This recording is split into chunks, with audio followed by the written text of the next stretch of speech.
టెట్కు prepare అవుతున్న అభ్యర్థులకు స్వాగతం. టీశాట్ ద్వారా ప్రసారం అవుతున్న సాంఘిక శాస్త్రానికి సంబంధించి మీరు వీక్షించినట్లయితే మంచి మార్కులు సాధించడానికి అవకాశం ఉంది. మనము అనేక విషయాల మీద చాలా లోతుగా డిస్కస్ చేయడం అన్నటువంటిది జరుగుతుంది. ఈరోజు మనం భూమి వైవిధ్యం అన్నటువంటి థీమ్లో జలావరణము వాతావరణం గురించి విపులంగా చర్చించుకుందాం.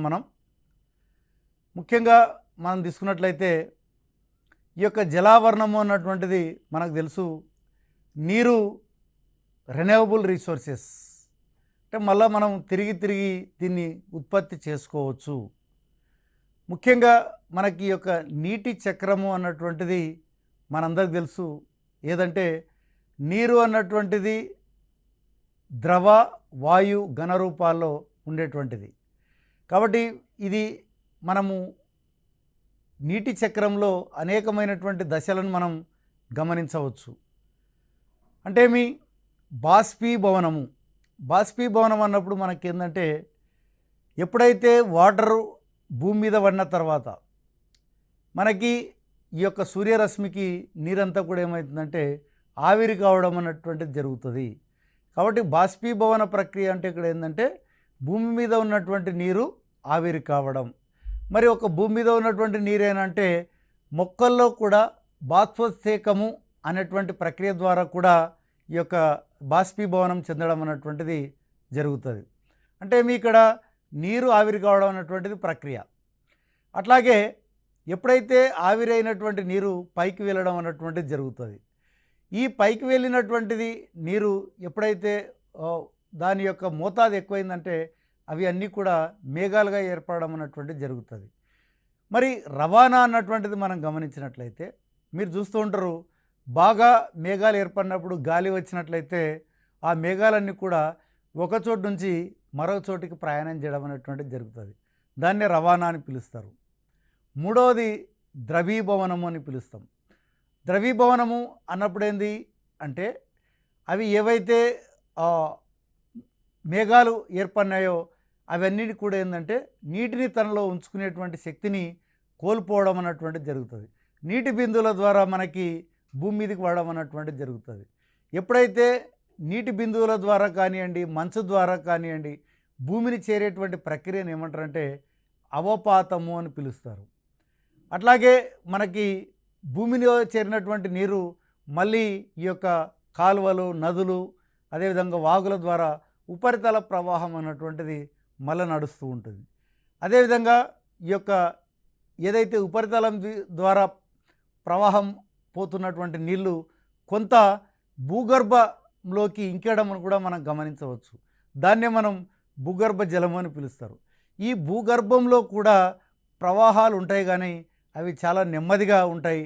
అక్కడక్కడ మనం గమనించవచ్చు ఊటల రూపంలో కూడా పైకి రావడం అన్నటువంటిది కూడా జరుగుతూ ఉంటుంది. కాబట్టి ఇక్కడ మీరు గమనించండి, మళ్ళీ ఉపరితల ప్రవాహం ద్వారా ఈ యొక్క నీరు వెళ్ళేటప్పుడు మళ్ళీ ఏమవుతుంది, ఇది మళ్ళీ ఆవిరి కావడం అన్నటువంటిది జరుగుతుంది. మళ్ళీ ఆవిరైనటువంటి నీరు మళ్ళీ మేఘాలుగా కావడం, మళ్ళీ ద్రవీభవనం చెందడం, అవపాత రూపంలో కిందికి రావడం. అంటే ఇది నిరంతరము జరిగేటువంటి ఒక ప్రక్రియ. అందుకే దీన్ని ఏమన్నారంటే జలచక్రము లేదా నీటి చక్రము అని పిలవడం జరిగింది. కాబట్టి ఇక్కడ మనం గమనించాల్సింది ఏంటంటే, ఇక్కడ ఏ రకంగా బిట్టడగడానికి అవకాశం ఉందంటే, ఈ క్రింది వాణిలో నీటి చక్రానికి సంబంధించి సరికానిది గుర్తించండి. సరికానిది గుర్తించండి అన్నప్పుడు మనకేం కనపడాలంటే సరైనటువంటి ఏవో మనం గుర్తించగలిగితే ఆటోమేటిక్గా సరికానిది ఈజీగా మనం గుర్తించవచ్చు. అదేవిధంగా మనం ఈ యొక్క నీటి వనరుల కింద మనం తీసుకున్నట్లయితే మనకి లభ్యమవుతున్నటువంటి నీటిలో 97.2169% మొత్తం ఉప్పు నీరుగా మాత్రమే మనకు లభ్యమవుతుంది. కేవలం 2.7831% మాత్రమే మంచినీరు మనకి గమనిస్తూ ఉన్నాం. అంటే మొత్తం లభ్యమయ్యేటువంటి నీటిలో దాదాపు 98% ఈ యొక్క ఉప్పు నీరుగానే ఉంటుంది. 2% మాత్రమే మంచినీరుగా ఉండడం అనేటువంటి జరుగుతుంది. మరి మనకి మహాసముద్రాలు అన్నటువంటిది మనకు తెలుసు, 5 మహాసముద్రాలు ఉన్నాయి. ముఖ్యంగా మనకి పసిఫిక్ మహాసముద్రము, అదేవిధంగా అట్లాంటిక్ మహాసముద్రము, హిందూ మహాసముద్రము, ఆర్కిటిక్ మహాసముద్రము, దక్షిణ మహాసముద్రం అని 5 సముద్రాలు మనం చెప్పవచ్చు.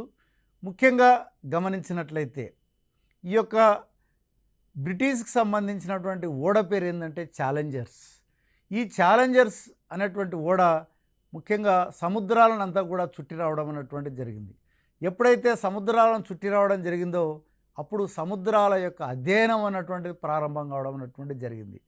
కాబట్టి ఇక్కడ మీరు బిట్టు ఏ రకంగా రావచ్చు అంటే ఛాలెంజర్స్ అన్నటువంటిది దేనికి సంబంధించింది అంటే మీ బ్రిటిష్ ఓడ, అదేవిధంగా ఇది సినిమాని, ఇంకా రకరకాలైనటువంటి ఆప్షన్లు ఇవ్వచ్చు. కాబట్టి ఇక్కడ మనకి ఛాలెంజర్స్ అన్నటువంటిది బ్రిటిష్ ఓడ. అదేవిధంగా నెక్స్ట్ కింద ఒకవేళ ఈ క్రింది వానిలో బ్రిటిష్ ఓడ ఏది అని అడగడానికి అవకాశం ఉంది. అప్పుడు ఆప్షన్లో మనకి ఛాలెంజర్స్ కనపడడం అన్నటువంటిది జరుగుతుంది. మరి ఇక్కడ పంతల్సా అంటే ఏందని మనం గమనించినట్లయితే పంతల్సా అన్నటువంటిది మనం చూసినట్టయితే ఏంటంటే కొన్ని వందల సంవత్సరాల క్రితం, వేల సంవత్సరాల క్రితం మహాసముద్రాలన్నీ కూడా ఒకే సముద్రముగా పిలువబడినాయి. దాన్ని ఏమన్నారంటే పంతల్సా అని పిలువబడినాయి. ఆ తర్వాత కాలంలో ఈ యొక్క మహాసముద్రాల యొక్క విభజన అన్నటువంటిది మొదలైంది. కాబట్టి మొత్తం సముద్రాలన్నీ కలిపి ఏమని పిలిచినారంటే పంతల్సాగా పిలవడం అన్నటువంటిది జరిగింది. మరి ఇక్కడ మనం చూసినట్టయితే భూమి మీద ఏ రకంగా అయితే ఈ యొక్క హెచ్చుతగ్గులు ఉంటున్నాయో అదే రకమైనటువంటి హెచ్చుతగ్గులు మనకి మహాసముద్రం యొక్క భూతలంలో కూడా కనిపించడం అన్నటువంటిది జరుగుతుంది. అంటే మీ మహాసముద్రం లోపల కూడా హెచ్చుతగ్గులు ఉంటాయి. అంటే పర్వతాలు ఉన్నాయి, పీఠభూములు ఉన్నాయి, మైదాన ప్రాంతాలు ఉన్నాయి, అదేవిధంగా లోతైనటువంటి ప్రాంతాలు కూడా మనం మహాసముద్రాల్లో గమనించవచ్చు. మరి సముద్ర భూతల స్వరూపాన్ని 4 భాగాలుగా విభజించవచ్చు. ఒకటి ఖండాతీరపు అంచు. ఖండాతీరపు అంచు అన్నటువంటిది ఇది 200 మీటర్ల లోపు మాత్రమే ఉంటుంది. అంటే మనకి సముద్రం యొక్క అంచు నుంచి 200 మీటర్ల లోపు వరకు ఏమని పిలుస్తారంటే ఖండాతీరపు అంచు అని పిలుస్తారు. ముఖ్యంగా ఈ యొక్క సముద్ర విస్తరణలో ఇది 7.6% మాత్రమే ఉంది. మరి ఇక్కడ చాలా తక్కువ శాతం మాత్రమే ఉంది. మరి అతిపెద్ద ఖండాతీరపు అంచు ఎక్కడ ఉందంటే ఆర్కిటిక్ మహాసముద్రంలో ఉన్నటువంటి సైబీరియా అన్నటువంటి సముద్రంలో మనకి సైబీరియా అన్నటువంటి ప్రదేశంలో 1500 కిలోమీటర్ల దూరం ఈ యొక్క ఖండాతీరపు అంచు గమనించవచ్చు. ఇది ప్రపంచంలోనే అతిపెద్ద ఖండాతీరపు అంచు. మరి ఖండాతీరపు అంచు వల్ల మనకు వచ్చేటువంటి లాభం ఏంటంటే ముఖ్యంగా చేపలన్నీ, అదేవిధంగా ఖనిజాలు ఎక్కువ మటుకు ఖండాతీరపు అంచులోనే మనం గమనించవచ్చు. మరి ఖండాతీరపు వాలు ఎక్కడి నుంచి అంటే 200 నుంచి 3000 మీటర్ల లోపు ఉంటే దాన్ని ఏమని పిలిచినారంటే ఖండాతీరపు వాలుగా పిలవడం అన్నటువంటిది జరిగింది. ఇది మొత్తం విస్తీర్ణంలో 15% మనం ఉండడం గమనించవచ్చు. మరి ఇక్కడ గమనించినట్లయితే ఆయా ఖండాల యొక్క సరిహద్దులను దేని బట్టిగా నిర్ణయిస్తారంటే మనకి యొక్క ఖండాతీరపు వాలును బట్టే మనకి ఖండాల యొక్క సరిహద్దును నిర్ణయించడం అన్నటువంటిది జరుగుతుంది.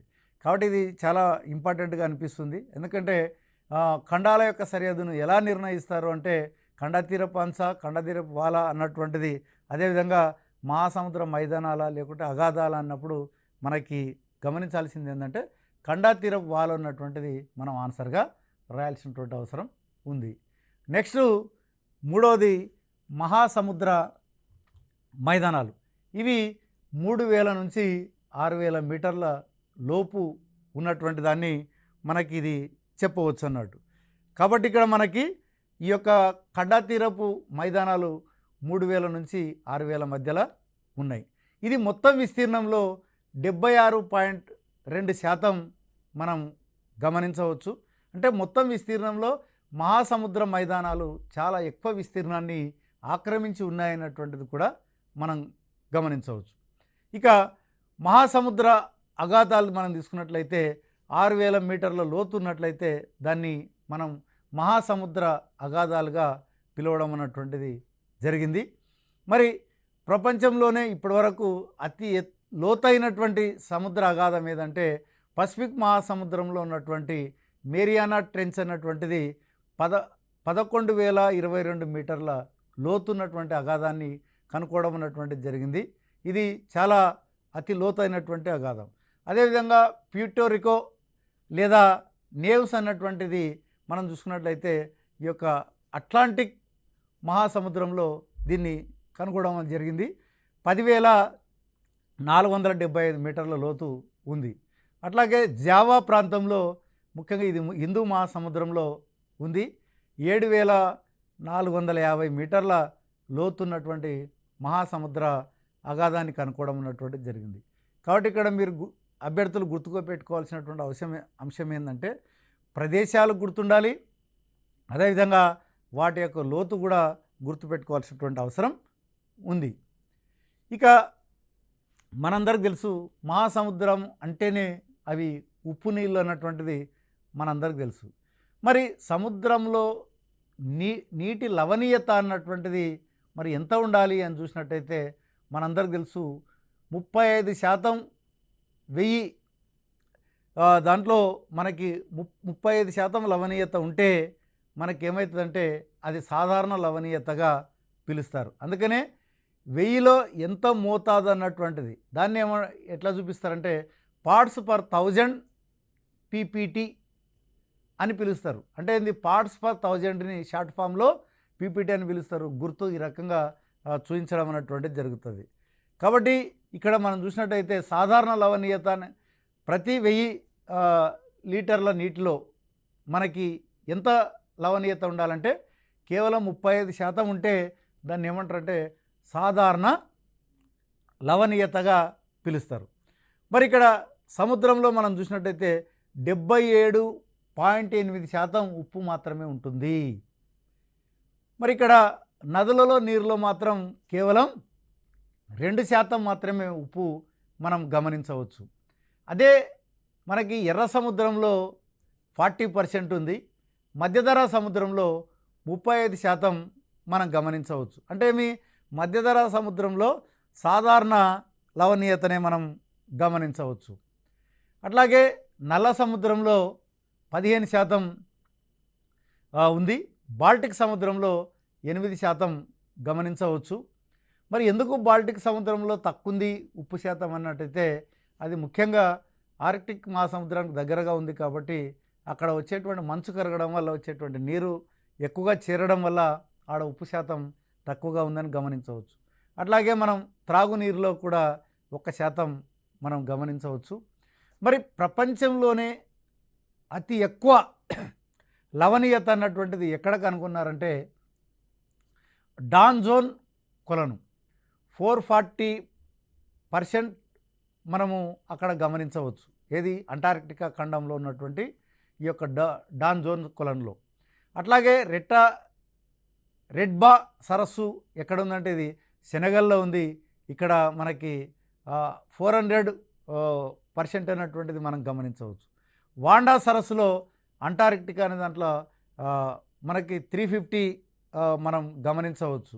అంటే పార్ట్స్ పర్ 1000 అన్నటువంటిది మనకి ఈ యొక్క 350 వాండా సరస్సులో గమనించవచ్చు. అట్లాగే ఏదైతే ఉప్పు ఎక్కడెక్కడైతే ఏ ప్రాంతంలో అయితే ఏ సముద్రంలో అయితే ఎక్కువ ఉందో వాటిని ఆధారంగా గీసేటువంటి రేఖలను ఏమంటారు సమలవణీయత రేఖ అంటారు. అంటే మీ ఒక్కొక్క ప్రాంతంలో సేమ్ మనకి ఒకతాని 8 ఉంటే ఇంకో చోట కూడా 8 ఉందనుకోండి, ఇక్కడ 8ని అక్కడ 8ని రేఖ ద్వారా కలపడం అన్నటువంటిది జరుగుతుంది. అంటే సమ లవణీయత ఉన్నటువంటి ప్రాంతాలను కలుపుతూ గీసే రేఖలను ఏమంటారంటే సమలవణీయత రేఖలు అంటారు. ఐసోలైన్ అన్నటువంటిది మనకి పిలవడం అన్నటువంటిది జరుగుతుంది అన్నట్టు.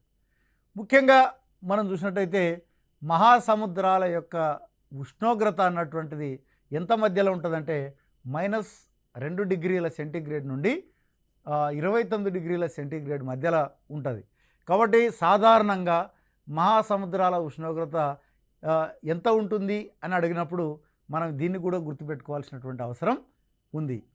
మరి మనందరికీ తెలుసు మహాసముద్రాలు నిరంతరము ప్రవహిస్తూనే ఉంటాయి. అవి దీంట్లో మనం ఆ ప్రవహించేటువంటి దాన్ని బట్టి రెండు రకాలైనటువంటి ప్రవాహాలు ఉన్నాయి. ఉష్ణ ప్రవాహాలు, శీతల ప్రవాహాలు. ఉష్ణ ప్రవాహాలు మనకి ఎక్కడి నుంచి ఎక్కడికి వెళ్తాయి అంటే భూమధ్య రేఖ నుండి ధృవాల వైపు ప్రవహిస్తే వాటిని ఉష్ణ ప్రవాహాలని పిలుస్తారు. అదేవిధంగా ధృవాల నుండి భూమధ్య రేఖ వైపు ప్రవహిస్తే వాటిని శీతల ప్రవాహాలు అని పిలవడం అన్నటువంటిది జరుగుతుంది. మరి ఇక్కడ మనం ఉదాహరణలు కూడా అడగడానికి అవకాశం ఉంది. ఈ క్రింది వానిలో ఉష్ణ ప్రవాహానికి ఉదాహరణ అని అన్నప్పుడు గల్ఫ్ ప్రవాహము, అగులస్ ప్రవాహము, అదేవిధంగా శీతల ప్రవాహాలకు ఉదాహరణ అన్నప్పుడు పెరు ప్రవాహము, అలస్కా ప్రవాహం. మరి ఇక్కడ ఈ యొక్క ప్రవాహం యొక్క వేగాన్ని బట్టి కూడా దానికి పేర్లు పెట్టడం అన్నటువంటిది జరిగింది. ఒకవేళ ప్రవాహ వేగం నిదానంగా ఉంటే దాన్ని డ్రిఫ్ట్ అని పిలవడం జరిగింది. ఇవి చాలా గుర్తుపెట్టుకోవాలి. ప్రవాహ వేగము నిదానంగా ఉంటే డ్రిఫ్ట్ అని పిలవడం జరిగింది. ప్రవాహ వేగము చాలా స్పీడ్గా ఉంటే దాన్ని స్ట్రీమ్ అని పిలవడం అన్నటువంటిది కూడా జరిగింది. కాబట్టి మనం రాసేటువంటి అభ్యర్థులు ముఖ్యంగా ప్రధానంగా ఇవన్నీ కూడా గుర్తుపెట్టుకోవాల్సినటువంటి అవసరం ఉంది. అదేవిధంగా మనం నెక్స్ట్ దాంట్లో మనం వెళ్ళినట్టయితే వాతావరణం అన్నటువంటిది మనకు తెలుసు. భూమిని ఆవరించి ఉన్నటువంటి గాలిని ఏమని పిలుస్తారు? వాతావరణం అని పిలుస్తారు. మరి ఇక్కడ ఆ వాతావరణంలో అనేకమైనటువంటి వాయువులు ఉంటాయి. మరి ఏమిటి ఆ వాయువులు వాతావరణంలో ఉన్నటువంటి అంటే ముఖ్యంగా ప్రాణవాయువు ఉంటుంది, నత్రజని ఉంటుంది, ఆర్గాన్, నియాన్, క్రిప్టాన్, జినాన్, ఇవన్నీ కూడా దుమ్ము, ధూళి, ఇవన్నీ కూడా వాతావరణంలో ఉన్నటువంటి వాయువులు. మరి ఇక దీంట్లో గమనించినట్లయితే ఎంత శాతం వాతావరణంలో వాయువుల పర్సెంటేజ్ అని గమనించినట్లయితే ప్రాణవాయువు వాతావరణంలో 21% ఉంది. మరి వాతావరణంలో అత్యధికంగా ఉన్నటువంటి వాయువు ఏంటంటే నత్రజని. 78% నత్రజని ఈ యొక్క వాతావరణంలో ఉంటుంది. ఈ ఆర్గాన్, నియాన్, బొగ్గు పులుసు వాయువు మనం తీసుకున్నట్లయితే చాలా తక్కువగా 0.03% మాత్రమే ఇవి ఉండడం జరుగుతుంది. కానీ ఈ మధ్య కాలంలో మనం చేసేటువంటి పనుల వల్ల కొంత బొగ్గు పులుసు వాయువు యొక్క పర్సెంటేజ్ పెరుగుతూ వస్తుంది. దానివల్లనే వాతావరణం వేడెక్కడం అన్నటువంటిది కూడా జరుగుతుంది. దాన్ని మరింత తగ్గించాల్సినటువంటి అవసరం ఉంది. మరి ఇక్కడ మనం గమనించినట్లయితే వాతావరణంలోని వివిధ పదార్థాల ఆధారంగా 2 భాగాలుగా విభజించడం అన్నటువంటిది జరిగింది. సమరూప ఆవరణము, బహురూప ఆవరణం. సమరూప ఆవరణము మనం తీసుకున్నట్లయితే 90 కిలోమీటర్ల వరకు సమరూప ఆవరణము, 90 కిలోమీటర్ల పైన ఉంటే దాన్ని బహురూప ఆవరణంగా చెప్పవచ్చు. దీంట్లో ప్రధానంగా సమరూప ఆవరణంలో ట్రోపో ఆవరణము, స్ట్రాటో ఆవరణము, మీసో ఆవరణము చెప్పవచ్చు. అదేవిధంగా బహురూప ఆవరణంలో థర్మో ఆవరణము, ఐనో ఆవరణంగా చెప్పవచ్చు అన్నట్టు. ముఖ్యంగా మనం ఒక్కొక్కటి డీటెయిల్గా చూద్దాం. ట్రోపో ఆవరణం మనం తీసుకున్నట్లయితే ఇది భూమి నుంచి కిందగా ఉన్నటువంటి ఆవరణం. ఇది ధృవాల దగ్గర 8 కిలోమీటర్ల ఎత్తు ఉంటే భూమధ్య రేఖ దగ్గర 18 కిలోమీటర్ల ఎత్తు ఉండడం అనేటువంటిది గమనించవచ్చు. అందుకనే ట్రోపో ఆవరణం ఎన్ని కిలోమీటర్ల ఎత్తు అన్నప్పుడు 8 నుంచి 18 కిలోమీటర్లని మనం చెప్పాల్సినటువంటి అవసరం ఉంది. ముఖ్యంగా ఈ యొక్క మేఘాలు ఏర్పడడానికి కారణం ట్రోపో ఆవరణం. ఇది కూడా ఎక్కువ అడగడానికి అవకాశం ఉంది. అట్లాగే రెండవది స్ట్రాటో ఆవరణం. ఈ యొక్క స్ట్రాటో ఆవరణంలో మనం తీసుకున్నట్లయితే 50 కిలోమీటర్ల ఎత్తు వరకు ఈ యొక్క స్ట్రాటో ఆవరణం అన్నటువంటిది ఉంటుంది. ఇక మూడవది మిసో ఆవరణం అన్నటువంటిది 80 కిలోమీటర్ల ఎత్తు వరకు ఉంటాయి. ముఖ్యంగా ఆకాశం నుంచి పడేటువంటి ఉల్కలు ఈ మిసో ఆవరణంకి వచ్చి పేలిపోవడం అన్నటువంటిది జరుగుతుంది. అందుకే మనం ఎప్పుడైనా గమనిస్తూ ఉంటాం, పడి ఎంబడే అక్కడ పేలిపోతూ ఉంటాయి. కాబట్టి అది మిసో ఆవరణంలో జరిగేటువంటి ప్రక్రియ. ఇక థర్మో ఆవరణము అన్నటువంటిది తీసుకున్నట్లయితే 400 కిలోమీటర్ల పైన ఉంటే దాన్ని థర్మో ఆవరణము అని పిలవడం జరిగింది. ఇక చివరి ఆవరణం మనం తీసుకున్నట్లయితే ముఖ్యంగా ఈ థర్మో ఆవరణంలో మనం దీన్ని అయనో ఆవరణం అని కూడా పిలుస్తారు. దీంట్లో రేడియో తరంగాలు పరావర్తనం చెంది మళ్ళీ భూమికి చేరడం అన్నటువంటిది జరుగుతుంది. ఇప్పుడు మనకి టీవీ కానీ రేడియోలు కానీ పనిచేయడానికి ప్రధానమైనటువంటి కారణం ఈ యొక్క రేడియో తరంగాలు. లాస్ట్ది వచ్చేసి ఎక్సో ఆవరణం. ఇది చివరి పొరగా చెప్తాం, కానీ దీని గురించినటువంటి వివరాలు ఇంకా పెద్దగా మనకి అందుబాటులో లేవనే చెప్పవచ్చు. ఇక మనకు తెలుసు, ఎప్పుడైనా సరే ఏంటంటే గాలి వేడెక్కితే మనకి పీడనం తగ్గడం అన్నటువంటిది జరుగుతుంది, గాలి చల్లబడితే పీడనం పెరగడం అన్నటువంటిది జరుగుతుంది. అందుకనే ఎప్పుడైనా సరే ఉష్ణోగ్రత ఎక్కువగా ఉన్నప్పుడు ఆటోమేటిక్గా వేడెక్కినటువంటి గాలి చల్లబడి వేడై ఆటోమేటిక్గా అవి పైకి వెళ్ళడం అన్నటువంటిది జరుగుతుంది. మరి ఎప్పుడైనా గాలి అధిక పీడన ప్రాంతం నుండి అల్పపీడన ప్రాంతానికి వీయడం అన్నటువంటిది జరుగుతుంది. ఈ వీచే గాలిని ఏమంటారంటే పవనము అని పిలుస్తారు. మరి ఇక్కడ ఈ పవనం కూడా వీచేటువంటి క్రమంలో మనం చూస్తుంటాం, ఒక్కోసారి చాలా మెల్లగా వీస్తుంటుంది. ఆ వీచినప్పుడు మన మనసుకు ఎంతో హాయిగా ఉంటుంది. దాన్ని ఏమంటారంటే సమీరము లేదా తెమ్మెర లేదా తుమ్మెర అని పిలుస్తారన్నట్టు. ఇది చాలా నిదానంగా వీసేటువంటిది. అదేవిధంగా మనకు తీసినట్టయితే ఈదురు మనకి వేగంగా వీచేటువంటి గాలిని ఏమంటారంటే ఈదురు గాలి అని పిలుస్తారు. దాన్నే పెనుగాలి అని కూడా పిలుస్తారు. కానీ గాలి వేగం మరీ చాలా ఎక్కువగా ఉన్నట్లయితే దాన్ని తుఫాన్ అని పిలవడం అన్నటువంటిది కూడా జరుగుతుంది. ముఖ్యంగా ఈ యొక్క అందుకనే తుఫాన్ వచ్చినప్పుడు మనకు తెలుసు, గంటకి గాలి వేగం అన్నటువంటిది ఓసారి 100 కిలోమీటర్లు 200 కిలోమీటర్ల గాలి వేగం అన్నటువంటిది కూడా మనకి చూడమన్నటువంటిది జరుగుతుంది. అట్లాగే అంతన అయనరేఖ అభిసరణ ప్రాంతం ఇంటర్ ట్రోపికల్ కన్వర్జెన్స్ జోన్ అన్నటువంటిది కూడా మనకి భూమధ్యరేఖ ప్రాంతంలో మనం గమనించవచ్చు. మనం చూసినట్టయితే ఈ కోరియాలిస్ ఎఫెక్ట్ అన్నటువంటిది కూడా చాలా ముఖ్యమైనటువంటి అంశం. ముఖ్యంగా మనకు తెలుసు, భూమి తన చుట్టూ తాను తిరిగినప్పుడు భూభ్రమణం అనేటువంటిది పిలుస్తున్నాం.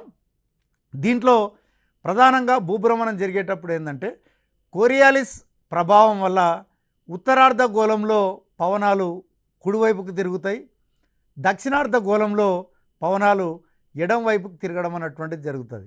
మరి ఆ రకంగా ఎందుకు తిరుగుతున్నాయి అని అంటే అది కోరియాలిస్ ఎఫెక్ట్ వల్ల తిరుగుతున్నాయి అన్నటువంటిది కూడా చెప్పవచ్చు.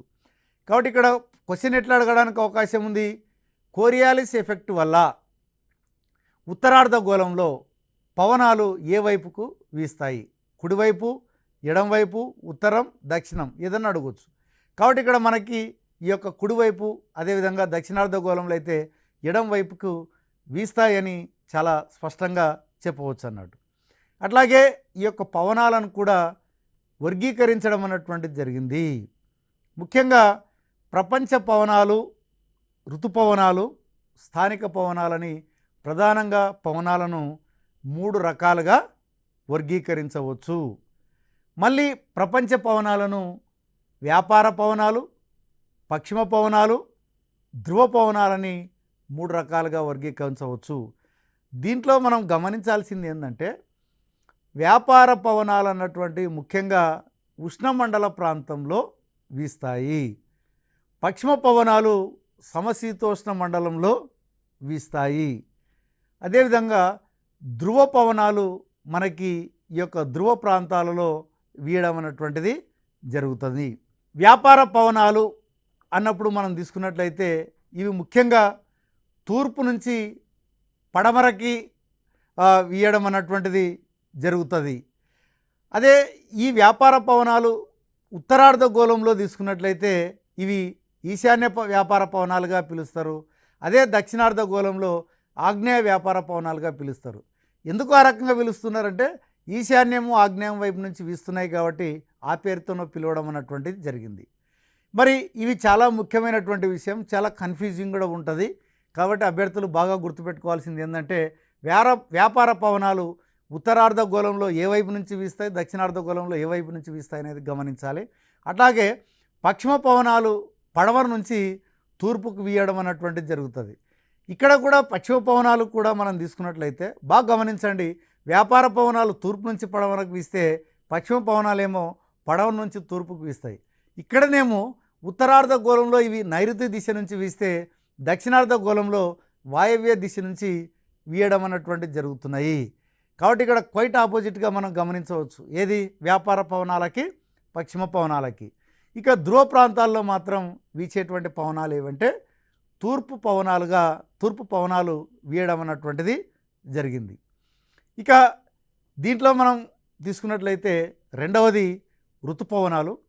ఋతుపవనం అన్నప్పుడు మనకేందంటే దీన్ని ఇంగ్లీష్లో మాన్సూన్ అని పిలుస్తారు. ఈ మాన్సూన్ అనేటువంటి ఇంగ్లీష్ పదం మౌసమ్ అనేటువంటి అరబిక్ పదం నుంచి వచ్చింది. మౌసమ్ అనగా ఏంటంటే ఋతువు అని అర్థం అన్నట్టు. కాబట్టి ఇది ఒక్కోసారి మాన్సూన్ అనేటువంటి పదం ఏ భాషా పదం నుంచి వచ్చింది అన్నప్పుడు మనకి లాటిన్, గ్రీక్, అరబిక్ అనేటువంటిది ఇచ్చినప్పుడు అరబిక్ అనేటువంటిది మనం రాయాల్సినటువంటి అవసరం ఉంది. మనకి మనకు తెలుసు ఈ ఋతుపవనాలు మనం తీసుకున్నట్లయితే నీరు మనకి చల్లబడడం, అదేవిధంగా భూమి వేడెక్కడం అనేటువంటిది మనం చూస్తూ ఉంటాం. భూమి చాలా స్పీడ్గా వేడెక్కుతుంది, స్పీడ్గా కూడా చల్లారుతుంది. కానీ నీరు మాత్రం నిదానంగా వేడెక్కుతుంది, నిదానంగా చల్లడం అనేటువంటి జరుగుతుంది. ఈ మధ్యలో ఉన్నటువంటి డిఫరెన్స్ వల్ల మాత్రమే మనకి ఈ యొక్క ఋతుపవనాలు ఏర్పడడం అన్నటువంటిది జరుగుతుంది. కాబట్టే మనకేందంటే మే నెలలో మనకు బాగా ఎండలు ఉంటాయి. కాబట్టి అప్పుడు భారతదేశం యొక్క వాయవ్య భాగంలో మనకేందంటే అల్పపీడనం అన్నటువంటిది ఏర్పడుతుంది. కాబట్టి మనకేమవుతుందంటే అప్పుడు సముద్రాల నుండి వీచేటువంటి చల్లలి గాలులు భారతదేశం మీదకి వేయడం వల్ల మనకి యొక్క నైరుతి ఋతుపవనాలు రావడం అన్నటువంటిది జరుగుతూ ఉంటుంది. మరి ఇక్కడ గమనించినట్లయితే ఏంటంటే ఉష్ణోగ్రత పీడనాల మధ్య తేడా వల్ల కొంత స్థానిక పవనాలు అన్నటువంటివి ఏర్పడుతున్నాయి. దీంట్లో ఉష్ణ పవనాలకి ఉదాహరణగా మనం ఏం చెప్పవచ్చు అంటే చీనుక్ అన్నటువంటి దాన్ని మనం ఇప్పుడు చెప్పవచ్చు. చీనుక్ అంటే మంచును తినేది అని చెప్పవచ్చు అన్నట్టు. అట్లాగే మనకి ఫోన్ అన్నటువంటిది కూడా ఒక ఉష్ణపవనం. ముఖ్యంగా ఫ్రాన్స్లో ద్రాక్ష పండ్లు బాగా పక్వానికి రావడానికి ఈ యొక్క ఉష్ణపవనాలు తోడ్పడడం అన్నటువంటిది జరుగుతుంది. అట్లాగే లూ, సైమన్, ఏమా, నార్వెస్టర్ అనేటివి కూడా మనకి ఈ యొక్క ఉష్ణపవనాలకి ఉదాహరణగా చెప్పవచ్చు. అట్లాగే శీతల పవనాలు తీసుకున్నట్లయితే ఇవి ముఖ్యంగా మిస్ట్రల్. ఈ శీతల పవనాలు ఆఫ్రికా ఖండంలో ఉన్నటువంటి ఆల్ప్ పర్వతాల మీదుగా ఫ్రాన్స్ వైపుకు వీయడం అనేటువంటిది జరుగుతుంది. అట్లాగే ప్యూనా అన్నటువంటి శీతల పవనం ముఖ్యంగా దక్షిణ అమెరికా ఖండంలో ఉన్నటువంటి ఆండీస్ పర్వతాల దగ్గర వీస్తాయి. అట్లాగే పంపారో అన్నటువంటి శీతల పవనం ముఖ్యంగా ఈ యొక్క పంపాలో అన్నటువంటి గడ్డి మైదానాల్లో వీయడం అన్నటువంటిది జరుగుతూ ఉంది. కాబట్టి ఇక్కడ మనం చూసినట్టయితే ఏంటంటే ఈ యొక్క వాతావరణము, శీతోష్ణ స్థితి, వాతావరణం అన్నటువంటిది తక్కువ కాలానికి సంబంధించింది, శీతోష్ణ స్థితి అన్నటువంటిది ఎక్కువ కాలానికి సంబంధించి. ఒకవేళ వాతావరణంలో ఉష్ణోగ్రత, ఆర్ద్రత ఎక్కువగా ఉంటే మనకేం కలుగుతుందంటే ఉక్కపోత కలగడం అన్నటువంటిది జరుగుతుంది. ముఖ్యంగా మనకి మేఘాల్లో బాగా ఎత్తుగా ఉన్నటువంటి మేఘాలను ఏమని పిలుస్తారంటే సిర్రస్ మేఘాలుగా పిలుస్తారు. అదేవిధంగా క్యుములస్ మేఘాలేమో మధ్యలో ఉంటాయి, స్ట్రాటస్ అన్నటువంటి మేఘాలు మాత్రం కిందగా జరుగుతున్నాయి. కాబట్టి ఈ విభజన కూడా మీరు గమనించాలి. ద్రవీభవనాన్ని ప్రిసిపిటేషన్ అని పిలుస్తారు. ప్రిసిపిటేసియా అన్నటువంటి లాటిన్ పదం నుంచి ఈ పదం రావడం అన్నటువంటిది జరిగింది. మనకి వర్షపాతాల్లో కూడా సంవహన వర్షపాతం, పర్వతీయ వర్షపాతం, చక్రీయ వర్షపాతం అని ఉంటుంది. ఈ యొక్క పర్వతీయ వర్షపాతంలో గ్రీక్ పదమైనటువంటి ఒరేష్ అనేటువంటి దాని నుంచి మనకి ఈ యొక్క పర్వతం అన్నటువంటిది పదం రావడం అన్నటువంటిది జరిగింది. ముఖ్యంగా మౌంటైన్ అన్నటువంటి పదం రావడం జరిగింది. చక్రీయ వర్షపాతం మనకి కైక్లోన్ అనేటువంటి గ్రీకు పదం నుంచి సైక్లోన్ అన్నటువంటి ఇంగ్లీష్ పదం రావడం అన్నటువంటిది జరిగింది. కాబట్టి ఈరోజు మనం ఈ యొక్క జలావరణము అదేవిధంగా వాతావరణానికి సంబంధించి చాలా డీటెయిల్గా చర్చించుకోవడం అన్నటువంటిది జరిగింది. మరొక టాపిక్తో మీ ముందుకు రావడం జరుగుతుంది. అంతవరకు టీశాట్లో ప్రసారమయ్యేటువంటి ఈ కార్యక్రమాలు రెగ్యులర్గా వీక్షించండి. మరి టెట్లో మంచి మార్కులు పొందండి. మరి నెక్స్ట్ ఇంకొక టాపిక్తో మళ్ళీ కలుద్దాం. అంతవరకు సెలవు. నమస్కారం.